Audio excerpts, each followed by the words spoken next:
Okay, so I feel like an absolute genius. I'm stuck at the Betsy Ross Bridge here in Jersey just before going to Philly, and I got a flat literally at the bridge, and lo and behold, I don't have my lug key, my Honda specific key in the car. I don't know where it is. I have it, but it's just not in the car for some reason. So I've been stuck here for an hour.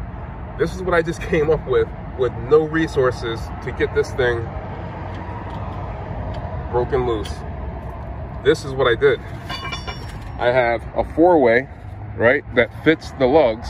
I think this is like a 19 millimeter or something like that, but whatever size these are, the same lug wrench fits over the lock. I had a piece of foam that I grabbed from the dumpster because I always grab packing material when I see it. Slip that over the 4-way, put this over the lug, and it, like I said, it fits. Then put all my weight down on this side, and with my left foot, stepped on this, eek, broke it right loose. It's finger tight right now. It worked. That's insane. I was about to have somebody drive like 40 minutes to go pick up a replacement lug key from AutoZone, the closest AutoZone that had it, then come all the way back here, and I just figured it out by doing that. If that's not a good tip, I don't know what is. You gotta use some ingenuity when you're really stuck. Think out of the box.